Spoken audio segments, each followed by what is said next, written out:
Well, goodness, welcome once again to Coach's Corner. I'm your host, Coach Bill Dingleman. I coach down there at Central High School. I coach a football team, track guys, what have you.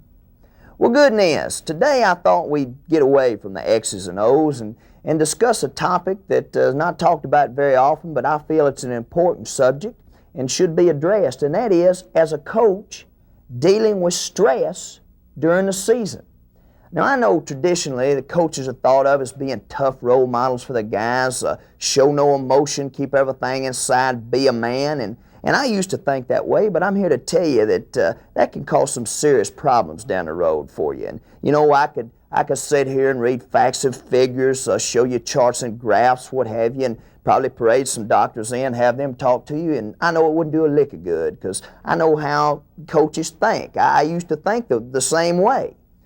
Goodness, I had a personal experience recently that sort of changed my thinking, and I thought the most effective way to relate it to you guys is by telling you what happened to me and see if it won't sort of change your mind. Last season, we didn't have the best season we've ever had. We went 4-6, and I caught a little grief there. Had some people breathing down my neck, fans, mamas and daddies who are trying to tell me how to do my job. I know you've all dealt with it. That's just part of coaching. But this year it seemed to get to me a little more than usual, and I wasn't dealing with it too well. And I tell you what, my stomach started hurting all the time. I had diarrhea, and I was in the bathroom constantly. And eventually I started having a little blood in my mucus. And I knew that was a serious type of thing, so I thought it was time to go to the doctor, and I went down to see my doctor, Dr. Seymour, and told him what's wrong with me. And he said, "Well, Coach, goodness, it sounds like you've got an ulcer." And I thought, well, let's get it taken care of. And I figured he'd just, give me some pills to take and tell me to drink milk and send me on my merry way. Well, how wrong I was. Let me start out by saying, if you ever hear the word Sigmoidostomy, be a good idea to run.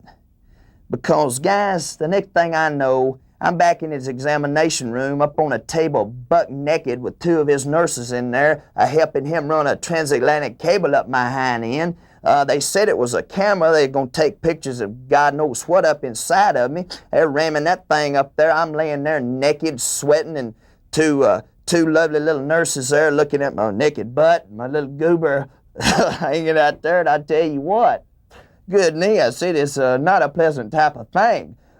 He said this thing's flexible. Well, goodness, if that thing is flexible, so is tungsten steel, guy. I could feel that thing up in me for days after this happened. And, of course, after they get through with that, they run another one up there that's shooting wet cement up in there to say it's barium or something's got to take some more pictures. And that nurse is over there daubing my brow. I'm sweating like a pig. My eyes are bulging out. And she's saying, "Oh, it's going to be okay." And I said, "Well, by God, it doesn't look okay from my vantage point. I'll tell you that right now. You ain't laying here naked with your personality exposed and a damn wire hanging at your butt."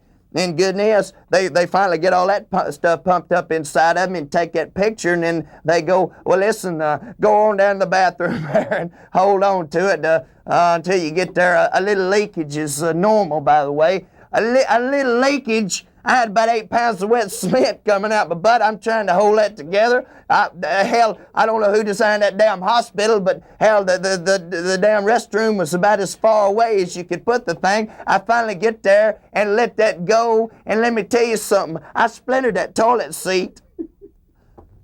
So just remember this, guy. Being a man don't mean keeping everything bottled up. Being a true man is letting your true feelings go. And whatever you do, don't you dare develop an ulcer, son. I hope I painted an ugly picture for you. Goodness, good day.